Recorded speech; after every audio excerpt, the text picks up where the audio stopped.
오늘 말씀 제목은 영원한 하나님 나라의 승리입니다. 이 시편은 5절이라고 하는 짧은 시지만 생각보다 크고 놀라운 분량의 이야기들이 압축되어서 들어있는 본문입니다. 이 본문에는 제가 제목에서 사용한 이 하나님 나라라는 말은 없습니다. 안 보이죠? 그 대신에 1절에 여호와께서 다스리시니 라는 말이 나옵니다. 하나님께서 다스리신다는 말은 하나님께서 온 세상 만물의 주인이시면서 왕으로서 통치하신다는 말입니다. 우리는 기본적으로 이 온 우주와 만물을 하나님께서 창조하셨고 그것들을 친히 다스리신다는 사실을 성경을 통해서 들었고 또 믿고 받아들이고 있습니다. 이런 사실들에 대한 위대한 선언은 창세기 1장에 창조하신 모습으로 선포되어 있고 시편 19편에서 하늘이 하나님의 영광을 선포하고 있다. 이렇게 둘러보면 모든 게 하나님의 그 크고 위대한 솜씨로 된 것이라는 걸 알 수 있게 온 우주와 만물에 새겨 놓으셨다고 말합니다. 시편 104편에서는 창세기 1장의 그 창조의 선언을 받은 인간이 지금 주변에 있는 모든 천지와 만물을 바라보면서 그 하나님의 크고 위대하심을 읊어내리는 긴 시입니다. 그런 표현들이 성경에 가득 차 있어요. 창조하시고 세상을 통치하시는 위대한 왕이신 하나님. 이렇게 하나님은 온 우주와 만물의 주인이시며 왕으로 통치하고 계십니다. 그런데 문제는 이렇게 하나님께서 주인이신 이 우주와 만물 가운데서 하나님의 주인 되심을 거부하는 반역의 무리가 생겨났다는 것입니다. 하늘과 땅과 만물은 다 하나님께 복종하는데 만물 중에서 가장 영화로운 선물을 주신 천사와 인간 가운데 반역이 일어난 것입니다. 집중하고 들어보세요. 다른 만물들과는 달리 천사와 인간들에게만 허락해 주신 자유의지라는 선물 때문에 일어난 비극입니다. 악이 생겼습니다. 하나님께서 주신 자유의지를 잘못 사용해서 하나님의 통치를 거절하고 그분을 대적하는 쪽으로 사용하기로 결정한 배은망덕한 이 반역한 반역이 천사들 가운데서 먼저 일어났습니다. 성경은 한 천사장과 그를 추종했던 천사들의 타락한 사실을 세세하게 알려주지는 않습니다. 하지만 하나님을 대적하는 인간 왕들에게 심판을 예언하실 때 그 교만을 빗대어서 마귀의 타락을 설명하신 일이 있습니다. 에스겔서 28장 12절로 17절에서 두로 왕을 심판하는 예언이 이렇게 나옵니다. 인자야, 두로 왕을 위하여 슬픈 노래를 지어 그에게 이르기를 주 여호와의 말씀에 너는 완전한 도장이었고 하나님 품에 인처럼 새겨진 가장 중요한 창조의 핵심 알갱이였다 그 말이에요. 너는 완전한 도장이었고 지혜가 충족하여 온전히 아름다웠도다. 네가 옛적에 하나님의 동산 에덴에 있어서 각종 보석 곧 홍보석과 항보석과 금강석과 항옥과 홍만호와 창옥과 청보석과 남보석과 홍옥과 황금으로 단장하였으며 네가 지으심을 받던 날에 너를 위하여 소고와 비파가 준비되었도다. 너는 기름 부음을 받고 지키는 그룹이며 내가 너를 세우매 네가 하나님의 성산에 있어서 불타는 돌들 사이에 왕래하였도다. 내가 지음을 받던 날로부터 내 모든 길이 완전하더니 마침내 내게서 불의가 드러났도다. 내 무역이 많음으로 내 가운데 강포가 가득하여 내가 범죄하였도다. 너 지키는 그룹아, 그러므로 내가 너를 더럽게 여겨 하나님의 산에서 쫓아냈고 불타는 돌들 사이에서 멸하였도다. 네가 아름다움으로 마음이 교만하였으며 네가 영화로움으로 내 지혜를 더럽혔으며 내가 너를 땅에 던져 왕들 앞에 두어 그들의 구경거리가 되게 하였도다. 이러면서요. 두로 왕이 자신의 나라와 무역으로 인해서 부강해지자 교만해져 가지고 하나님을 대적하고 하나님의 백성들을 괴롭힌 일에 대해서 하나님께서 심판을 예언하신 에스겔의 심판 예언입니다. 그런데 가만히 읽다 보면 이게 인간 왕 얘기가 아니라 에덴에서 왕래하던 영화로운 천사가 교만을 품고 타락하자 하나님께서 내쫓으신 이야기로 전환이 된다는 것을 알 수 있습니다. 이 세상에서 마음의 교만을 품고 하나님을 믿지 않고 대적하고 모독하는 모든 권세자들과 모든 인간들은 다 사탄의 화신이라는 사실을 바로 이러한 예언의 말씀으로 표현해 주고 계신 겁니다. 요한계시록으로 가면 하나님과 예수 그리스도를 대적하는 이 마귀와 그의 졸개들에 대한 보다 직접적인 예언이 나옵니다. 요한계시록 12장으로 갑니다. 1절로 5절을 보시겠습니다. 요한계시록 12장 1절로 5절.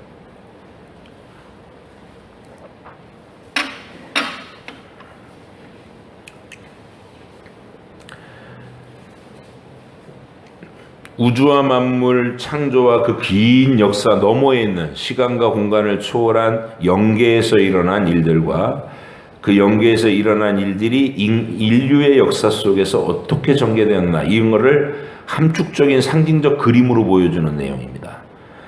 요한계시록 12장 1절로 5절 함께 한 목소리를 읽으시겠습니다. 관심을 가지고 이게 무슨 뜻일까 하고 이게 지적 열정을 가지시고 읽으시기 바랍니다. 시작. 하늘에 큰 이적이 보이니 해를 옷 입은 한 여자가 있는데 발 아래는 달이 있고 그 머리에는 12별의 관을 썼더라. 이 여자가 아이를 베어 해산하게 되매 아파서 애를 쓰며 부르짖더라. 그림이 이거 하나예요. 또 다른 그림 등장합니다. 3절 시작. 하늘에 또 다른 이적이 보이니 보라 한 큰 붉은 용이 있어 머리가 7이요 뿔이 10이라. 그 여러 머리에 7 왕관이 있는데 그 꼬리가 하늘의 별 3분의 1을 끌어다가 땅에 던지더라. 용이 해산하려는 여자 앞에서 그가 해산하면 그 아이를 삼키고자 하더니 여자가 아들을 낳으니 이는 장차 철장으로 만국을 다스릴 남자라. 그 아이를 하나님 앞과 그 보좌 앞으로 올려가더라. 이렇게 되어 있어요. 이 말씀 중에서 시간적으로 제일 앞선 장면을 사건을 가려내려면 3절부터 4절 앞부분까지입니다. 하늘에 또 다른 이적이 보이니 큰 붉은 용. 그가 하늘별 3분의 1을 끌어다 땅에 던졌대요.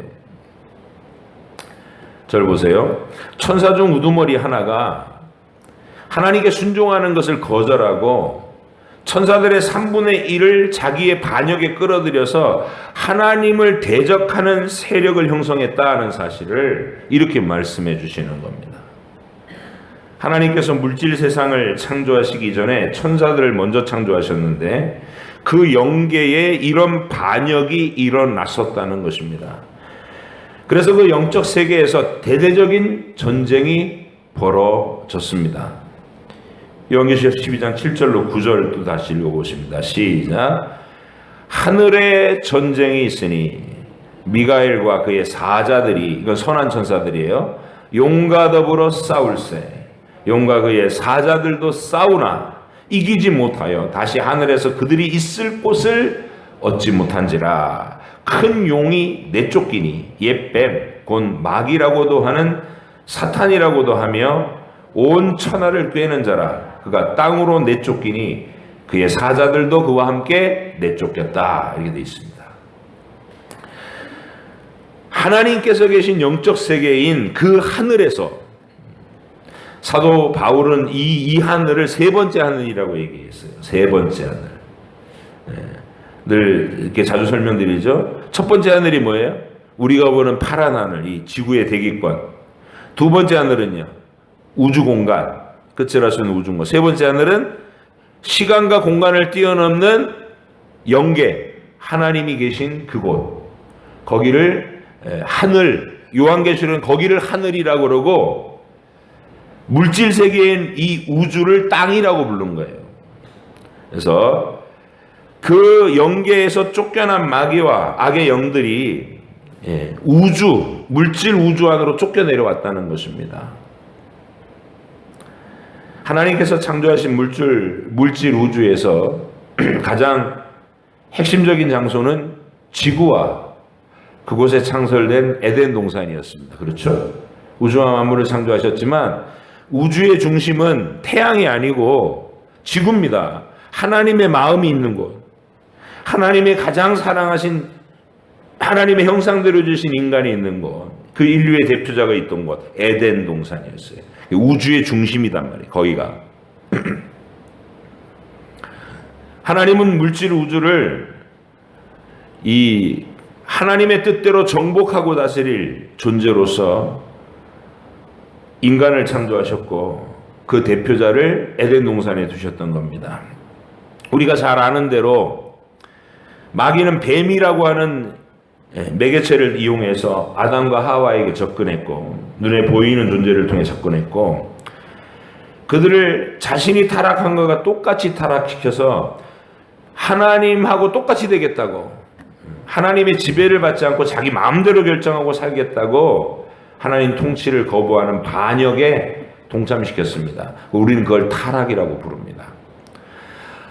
하지만 하나님께서는 그 타락이 일어난 바로 그 현장에서 사탄의 화신이었던 뱀에게 놀라운 선언을 미리 하셨습니다. 다 기억하고 계시죠? 창세기 3장 14절과 15절. 여호와 하나님이 뱀에게 이르시되 네가 이렇게 하였으니 나의 형상으로 준 인간을 거짓말로 꼬여서 타락시켰으니, 그 말이에요. 네가 모든 가축과 모든 들짐승보다 더욱 저주를 받아 배로 다니고 살아있는 동안 흙을 먹을지니라. 배로 기어다니고 흙을 먹는다는 이 표현은 관용적인 표현이에요. 실제로 뱀이 흙을 먹는다는 얘기가 아니라 고대에 전쟁에 지면 패배한 적장들을 바닥에 엎어놓고 목을 밟습니다. 그 흙에 입을 막 얼굴을 부비게 하고, 그래서 그거를 권세가 망했다, 정복을 당했다, 패배했다, 이런 의미인 거예요. 배로 다니고 흙을 티끌을 핥는다는 말은. 또 계속 말합니다. 내가 너로 여자와 원수가 되게 하고 내 후손도 여자의 후손과 원수가 되게 하리니 여자의 후손은 네 머리를 상하게 할 것이요 머리를 부숴버릴 것이요 너는 그의 발꿈치를 상하게 할 것이니라. 이게 뱀에게 하신 선언입니다. 하나님은 인류의 역사 속으로 여자의 후손이라고 부르는 그 누구를 보내서 뱀의 머리를 깨뜨릴 것이라고 승리를 예언하셨습니다. 장차 여자의 후손이라고 부르는 메시아가 오셔서 뱀에게 발꿈치를 물리는 듯한 해를 당하시면서 그 희생의 대가로 뱀의 머리를 부순다는, 처음부터 발표해 주신 예수님의 십자가 사건을 그렇게 함축적인 어떤 예언의 그림으로 딱 보여주신 거예요. 아직 분명하게 드러내시진 않았지만 여자의 후손이 발꿈치를 상하면서 네 머리를 밟아 부술 것이다. 승리를 예언하셨다는 겁니다. 이 이야기를 새로운 하늘에 속한 웅장한 그림으로 보여주는 장면이 요한계시록 12장 모습인 거예요. 아이를 잉태한 여인의 모습, 해로 옷을 입고 달에 발을 디디고 별들의 면류관을 쓴 우주적인 아주 아름답고 영화로운 모습의 여인이 임신을 했어요. 이 여인은 태초에 그 자리에서부터 이 세상에 존재해온 하나님의 약속을 믿는 사람들의 모임인 언약 공동체를 말합니다. 꼭 교회를 말하는 거예요. 하나님의 교회는 하나님의 신부라고 지칭되죠. 예수 그리스도의 신부라고도 그러고, 이 하나님의 신부가 사내 아이를 잉태하여 해산하려고 하는 거예요. 그게 인류의 역사라는 거예요. 예수님이 오실 때까지는 임신 상태였어요. 언약 공동체는 늘 그가 오신다, 여자의 후손이 오신다. 아브라함의 후손에서 오신다.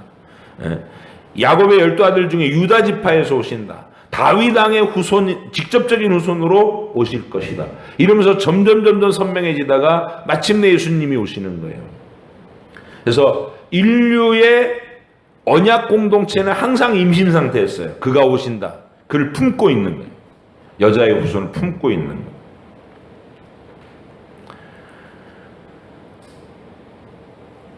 이제 때가 돼서 임신했던 그 여인이, 영화로운 여인이 막 사내 아이를 낳으려고 막 출산을 하고 있는데 용이 그 아이를 삼키려고 노려보고 있다는 거예요. 앞에서. 하지만 용은 하나님께서 친히 약속한 그 사내 아이를 해치지 못합니다. 왜냐하면 하나님이 보호하시기 때문에.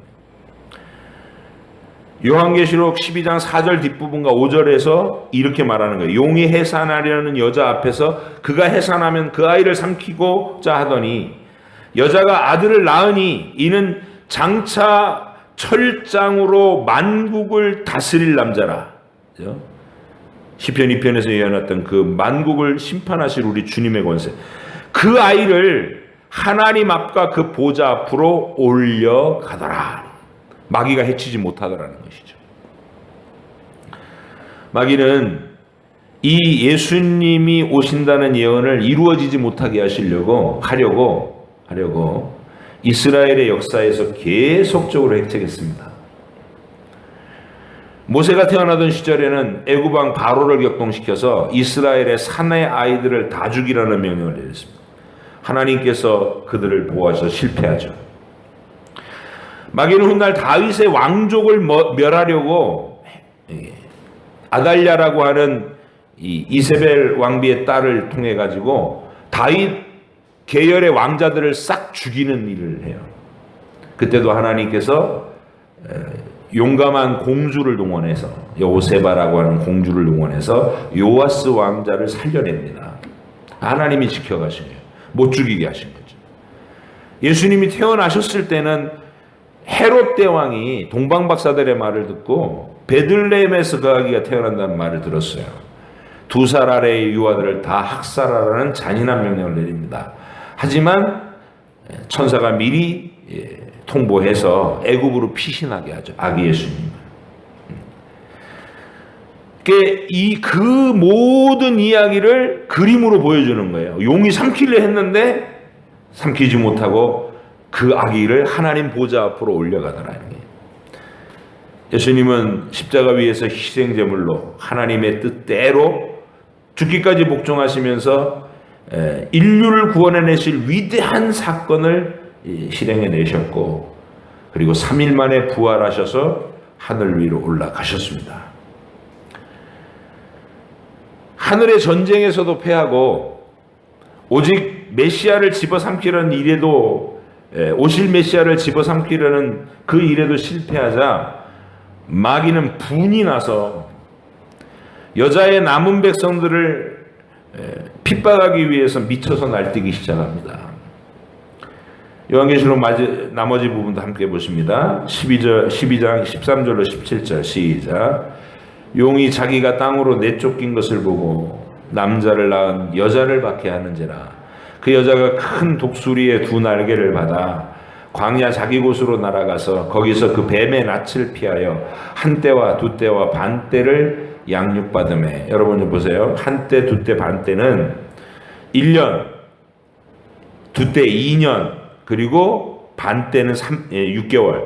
그러니까 3년 6개월을 얘기하는 거예요. 성경에서 3년 6개월, 그럼 제일 유명한 데가 어디냐? 엘리야가 하나님께서 다시 명하시지 않으면 비가 내리지 않을 것이요 하고 아합에게 선포하고 나서 사르밧 가부한테가 숨었죠. 그리 시내가에서 있다가 사르밧 가부한테로 가서 숨어서 지냅니다. 그 3년 6개월이 제일 유명한 거예요. 그 사건을 얘기하시는 겁니다. 하나님은 온갖 핍박으로 하나님의 백성들을 말살하려고 마귀가 이 세상의 권력자들을 동원해가지고 획책을 할 때 그렇게 엘리야를 보호하신 것처럼 모든 시대에 하나님의 백성들을 보호하신다는 것. 가장 대표적인 사건을 3년 6개월 그 사건을 우리에게 알게 해주시는 거예요. 자, 15절 시작. 여자의 뒤에서 뱀이 그 입으로 물을 강같이 토하여 여자를 물에 떠내려가게 하려 하되 땅이 여자를 도와 그 입을 벌려 용의 입에서 토한 강물을 삼키니 용이 여자에게 분노하여 돌아가서 그 여자의 남은 자손 곧 하나님의 계명을 지키며 예수의 증거를 가진 자들과 더불어 싸우려고 바다 위 모래 위에 서 있더라.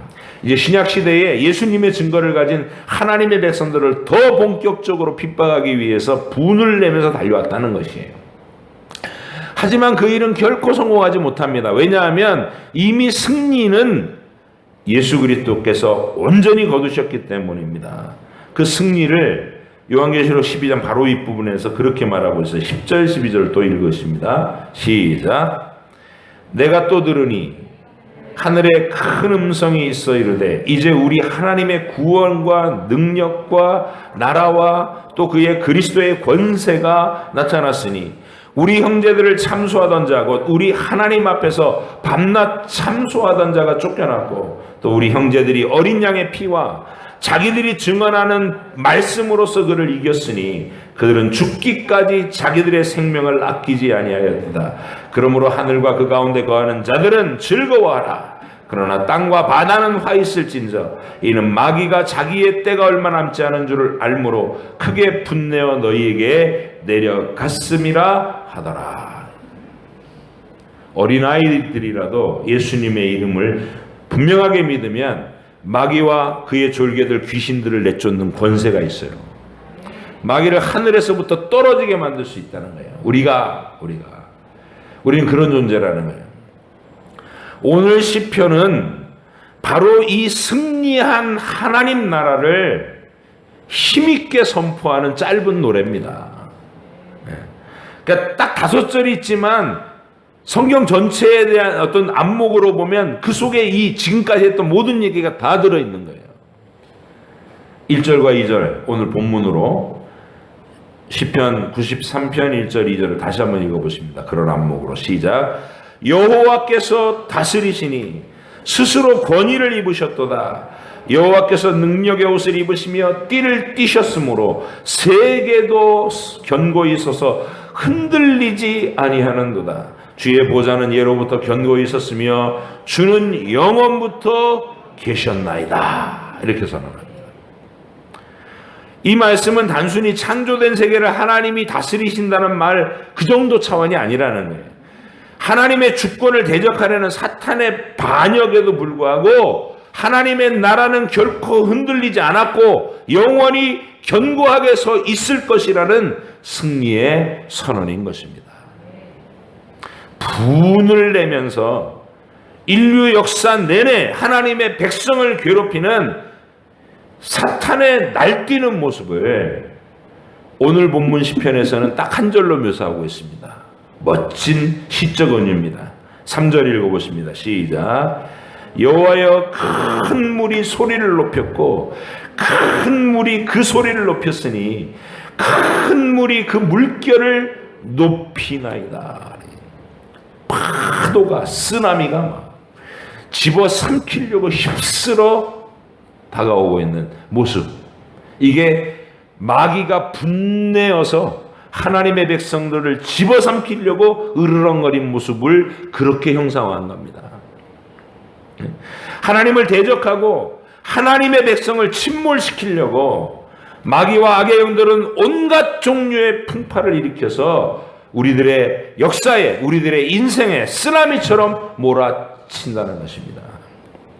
하지만 그 모든 공격은 하나님의 능력과 우리 주 예수 그리스도의 권능 앞에서 늘 순식간에 제압된다는 약속입니다. 4절 5절 읽으십니다. 시작. 높이 계신 여호와의 능력은 많은 물소리와 바다의 큰 파도보다 크니이다. 여호와여 주의 증거들이 매우 확실하고 거룩함이 주의 집에 합당하니 여호와는 영원 무궁하시리이다. 아멘. 저를 보세요. 우리는 이 위대한 승리를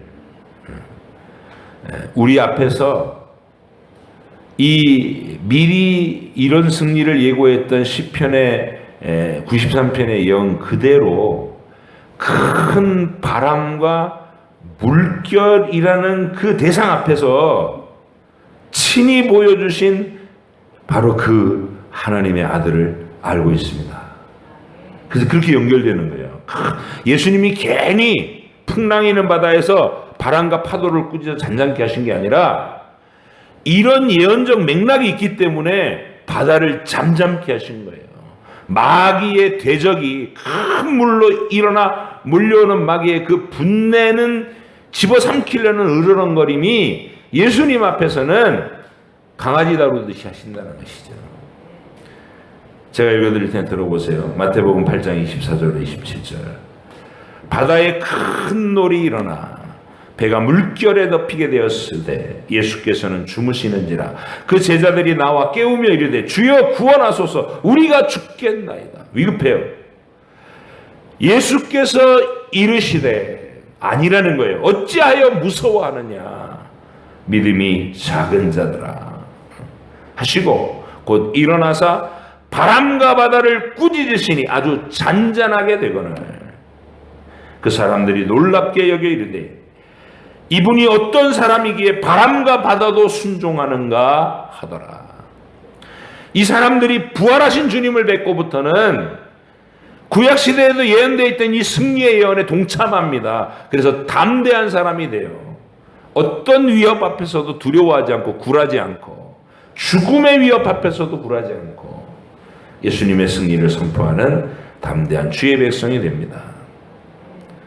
우리는 이 승리의 장면을 오늘 밤에 가슴에 품어야 할 것입니다. 그리고 담대한 확신으로 실질적으로 여러분 인생에서 일어나는 그 날뛰는 큰 파도, 마귀의 으르렁거림 속에 드러나는 건 여러 가지 있을 수 있죠. 예기치 않은 사고로 일어날 수도 있고 질병으로도 일어날 수 있고 사업 실패로도 일어날 수 있고 인간관계에서 억울한 소리를 듣거나 왕따를 당하거나 많은 어려움을 겪는 것으로 나타날 수도 있습니다. 그러나 우리는 우리 주 예수 그리스도께서 나의 인생이라는 배에 함께 타고 계심을 분명히 압니다. 우리는 주를 깨우면서 주여 구원하소서 주의 그 승리하신 영광으로 이 시간 저 마귀의 큰 물결을 꾸짖어 주시옵소서 이렇게 기도할 수 있는 사람들인 것입니다. 아무리 복잡해 보이는 문제도 아무리 절망적으로 보이는 상황들도 내가 기도하기 시작하면 잠잠해질 것이라는 약속이 이미 여러분에게 주어져 있다는 말씀입니다. 바로 오늘 시편은 그런 확신의 구약 버전인 것입니다. 그런 확신의 구약 버전. 이 하나님의 아들이 오셔서 궁극적인 승리를 베풀어 주실 일을 미리 예견하고 모든 시대의 하나님의 백성들은 이 담대한 승리를 선언할 수 있었던 것입니다. 그런 안목으로 1절부터 5절까지를 다시 한번 읽고 마치겠습니다. 시작. 여호와께서 다스리시니 스스로 권위를 입으셨도다. 여호와께서 능력의 옷을 입으시며 띠를 띠셨으므로 세계도 견고히 서서 흔들리지 아니하는도다. 주의 보호자는 예로부터 견고히 섰으며 주는 영원부터 계셨나이다. 여호와여 큰 물이 소리를 높였고 큰 물이 그 소리를 높였으니 큰 물이 그 물결을 높이나이다. 높이 계신 여호와의 능력은 많은 물소리와 바다의 큰 파도보다 크니이다. 여호와여 주의 증거들이 매우 확실하고 거룩함이 주의 집에 합당하니 여호와는 영원 무궁하시리이다. 아멘. 여러분 마음의 담대함으로 기억되는 시편이 되기를 바랍니다. 바람과 파도를 꾸짖어 굴복시키는 예수님의 모습이 오버랩 돼야 돼요. 이 시편을 읽으면 풍랑을 잡는 계신 예수님이 딱 오버랩 되면서 그리고 여러분의 인생이 오버랩 돼야 돼요. 어떤 파도가 내 삶에 계속해서 휘몰아쳐 온다고 해도 내가 예수 그리스도의 이름으로 담대하게 기도하고 외치면 그 으르렁거림이 순식간에 잔잔케 굴복될 것이라는 것. 분명히 믿으시고 오늘 이 밤에 그 담대한 확신이 내게 임하게 해달라고 이 장면들을 머릿속에 그리면서 설명 들으신 모든 내용을 이렇게 머릿속에 그리면서 주야 하고 이 권능을 옷 입으시기를 바랍니다. 권능을 옷 입어야 여러분들이 예배의 선두주자가 될 수 있고 또 여러분의 인생을 성공적으로 살 수 있고 믿음을 배반치 않고 시시하게 살지 않고 담대하게 여러분의 삶이 멋진 하나님의 뜻을 이루는 삶으로 살 수 있을 줄 믿습니다. 기도하겠습니다.